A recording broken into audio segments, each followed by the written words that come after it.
Ego works similarly like drugs do for a narcissist. It's what eases their pain, which is why they keep doing it. Whatever boosts their ego, which is typically to knock someone down emotionally or even physically, spiritually, or otherwise, so they can feel like they're above or superior. But it's a false sense of superiority, obviously. Furthermore, along with that, when people are bigger, knocking someone down that's smaller than them, spiritual or physically, that's a huge sign of weakness, and that is what they're covering up, is their weakness. They know, they have a sense of self to some degree, enough to know that they have an insecurity that they're trying to mask and cover up, which is, it's just weird, like, because that's like what keeps them in the cycle.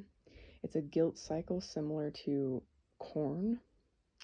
And I'm not talking about actual corn, I'm talking about the replacement word everyone uses for the other thing, adult entertainment.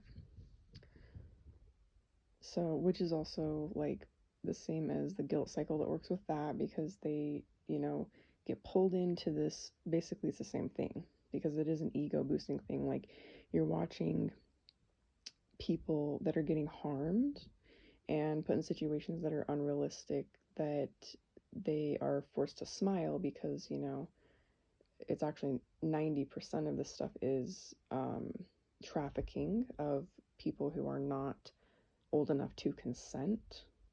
And I really mean that when I say that. Please reference the movie Half the Sky. Please watch it, because that information came from this documentary. It's a global documentary that investigates all this stuff. So that's how it works. It's a vicious cycle that they're getting their ego filled, but it's such temporary relief. They have to keep doing it over and over again. And it's like any other substance people get addicted to. The reason that anyone gets addicted to anything is not actually because of the substance itself. It's because they are trying to use anything they can to escape their life, to escape reality. And let's be honest, it makes complete sense why people here would want to escape their reality, doesn't it? Because we live in a global cage. We are all forced to do things that we did not come here to do, wasting our lives to people that are doing horrible things to those who cannot consent. All of our energy goes to literally giving them the way, the paving the way with our hard labor so that they can do these horrible things. 90% of what we give to them goes into this stuff, okay? So that's a totally different study than the one I just said about the trafficking stuff, but it is both are 90%, interestingly enough.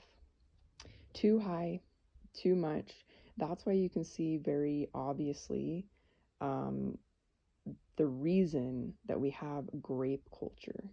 It's because it stems from the horrible things that are done to those who cannot consent, those who are not adults, okay? That's why all this stuff happens. That's the root cause of every problem in the world, and yes, including racism.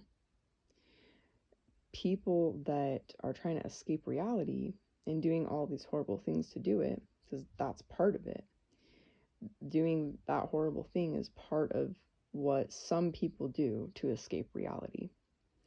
So all of these things stem from not knowing yourself and not knowing who you are, because you keep trying to escape reality, keep trying to escape your life. You're not slowing down to pay attention to who you are. You're just on autopilot, fast pace, like, you're not even there. You're not even real. This is what causes you to basically hate yourself, And that is the opposite of self-love. So you see how some people will confuse self-love with an ego problem or even being narcissistic. Don't get me wrong, narcissists do love themselves, quote unquote. And the reason that's in parentheses is because they think their self is their ego, and that's not their real self. Like I said, there's three masks. The one they show the world that's fake nice, the second one that's a thug that wants revenge, and the third is their real, vulnerable, soft human self. So, um,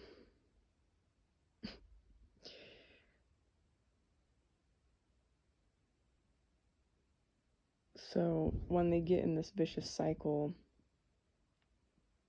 when humans do this, it's really just not slowing down and taking the time to get to know yourself. That is what creates self-love. Self-love is literally just getting to know who you are as a person. It's that simple. It's not like overly complicated. I feel like a lot of people overly complicate it because they don't know what it is, and it's because they haven't done it. But I have done it. I'm a big reason that the self-love movement started in the first place because I was talking about it publicly, with a lot of eyes on me, at the time when no one else was talking about that. Like, no one had ever said self-love, that term, at all to me. I had to figure that out myself, you know. So where it stemmed from for me was one day I was thinking about all the things I'd done for other people, and my life has been literally filled with service my entire life. It's been putting other people before myself, and that's an earth angel. That's what earth angels do. Um, constant self-sacrifice. So I was thinking about all of this love that I'd given to everyone around me my whole life, and I thought to myself, it just kind of like clicked. Like, what if I gave myself that same love, that same amount of love that I'd given other people? And this is what started me on the self love journey in a serious way. But after doing the self love journey for a year, I looked back on my past and I realized, there were times in my life that I was doing self love, but I didn't realize it. And one of those times was years before, like 4 or 5 years before I'd had that epiphany.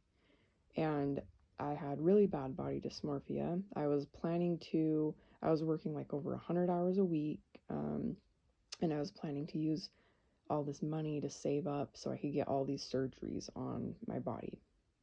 So I've had body dysmorphia pretty much my whole life up until I learned how to love myself, and now I don't. But um, anyways, what I said to myself was I looked down at my stomach and I said, well, what if I loved my fat instead of hating it? Like, it's gotten me nowhere to do that because that's what I'd been doing my whole life since I was 7 years old. So I looked down at my stomach and I said, I love you, fat. And I kept saying that to myself like every day, and it wasn't even thinking about it, but I literally changed all my eating habits without even noticing. I was eating healthier just because I decided to say those words. Even if I didn't feel it, it became real eventually. It's part of manifesting, right? So I'm telling you this part because it's inclusive to what needs to be understood about narcissism in general. And I want to do a side note and just say, Earth Angels out there that are watching this, I'm sure you will be attracted to my energy.